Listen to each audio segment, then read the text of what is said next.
1971 December மாதம் லடாக்கின் உயரமான மலைகளுக்கு இடையே ஷியோக் நதிக்கரையில் அமைந்திருந்தது அந்த அமைதியான கிராமம்.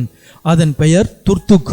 அங்கு வாழ்ந்த மக்கள் தங்களை ஒரு தனி உலகத்தில் இருப்பதாகவே உணர்ந்தார்கள்.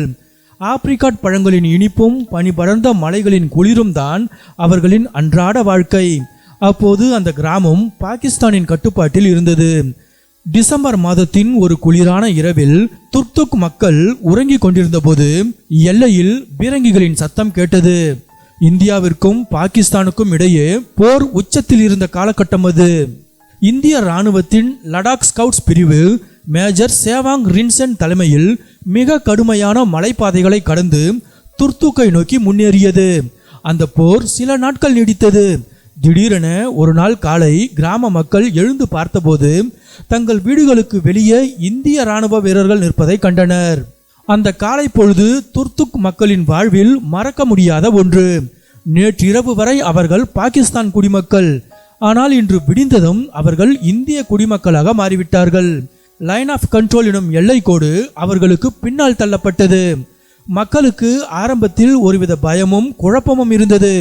ஏனெனில் அவர்களின் சொந்தங்கள் பலர் எல்லைக்கு மறுபுறம் இருந்த தங் போன்ற கிராமங்களில் தங்கிவிட்டனர். ஒரே ஒரு இரவு ஒரு போர் பல குடும்பங்களை இரண்டாக பிரித்து விட்டது. அடுத்த சில தசாப்தங்களுக்கு துர்துக் வெளி உலகிற்கு தெரியாத ஒரு மர்மமான இடமாகவே இருந்தது. இராணுவ பாதுகாப்பு காரணங்களுக்காக சுற்றுலா பயணிகள் அங்கு அனுமதிக்கப்படவில்லை. ஆனால் 2010 இந்திய அரசு இந்த கிராமத்தை திறந்தபோது உலகமே அதன் அழகை கண்டு வியந்தது.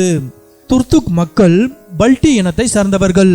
இவர்கள் லடாக்கின் திபெத்திய கலாச்சாரத்திலிருந்து மாறுபட்டு தனித்துவமான பாரசீக மற்றும் திபெத்தியம் கலந்த கலாச்சாரத்தை பின்பற்றுகிறார்கள். இந்த கிராமம் இன்றும் அதன் பழமை மாறாமல் இருக்கிறது. கற்களால் ஆன வீடுகள், பனியால் குளிரூட்டப்படும் இயற்கையான சேமிப்பு கிடங்குகள் என இருக்கும் இந்த கிராமம் ஒரு வரலாற்று பெட்டகம். இன்று துர்துக் இந்தியாவின் மிக முக்கியமான சுற்றுலா தலங்களில் ஒன்று. அங்கு செல்லும் சுற்றுலா பயணிகளை அந்த மக்கள் இன்முகத்தோடு வரவேற்கிறார்கள். தங்கள் கதைகளை சொல்லும் போதும் எல்லைக்கு அப்பால் இருக்கும் தங்கள் உறவினர்களை பற்றி பேசும்போதும் அவர்களின் கண்களில் ஒரு சிறு ஏக்கம் மின்னும்.